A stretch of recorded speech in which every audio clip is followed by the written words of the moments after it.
Hello and welcome to Walk the Talk. I'm Shekhar Gupta and my very special and proud privilege this morning to have as my guest the president of one of the most fascinating and one of the most important countries in the world, President Zuma of South Africa.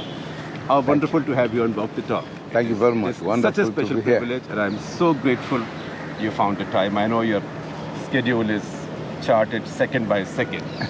Thank you. Wonderful to have you in India. You know, you chose Thank you India very to be the country for your first state visit in Asia. Yes, please. Absolutely.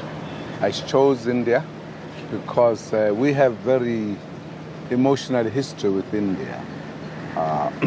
Almost 150 years ago, Right.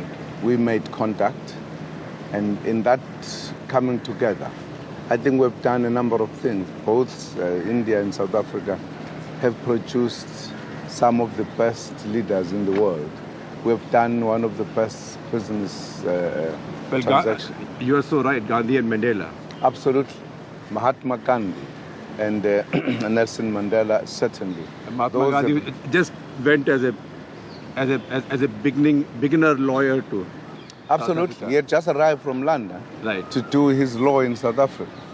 He just came face to face with apartheid Right. or Calabar, and that changed his life, and he became. And that made him into a statesman and a leader. It made him to be, firstly, a very leading freedom fighter with very unique methods of fighting for freedom, and therefore liberating his people and become one of the renowned leaders of the world.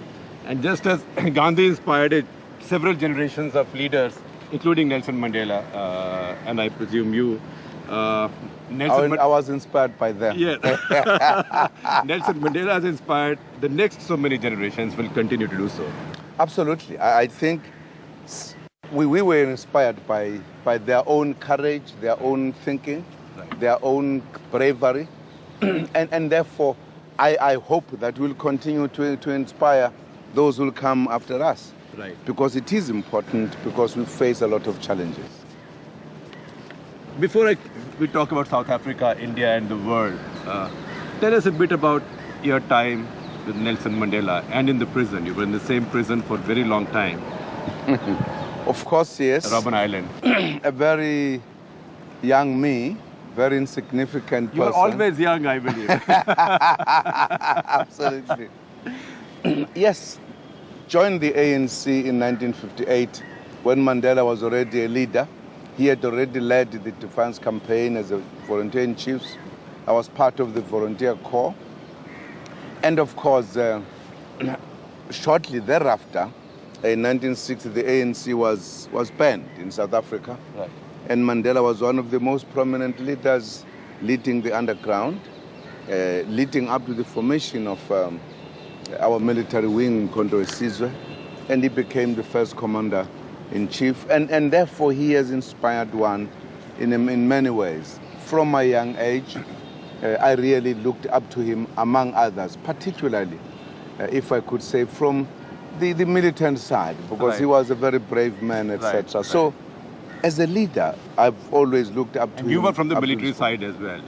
You were a Of fighter. course, the ANC Youth League is always very vibrant, very militant, and therefore at that age you want something more militant-like. And of course that's why I ended up even joining the military wing of the ANC. Right. So from that point of view, I think as a young man, and of course with time, he himself had to cool us down. Tuba.com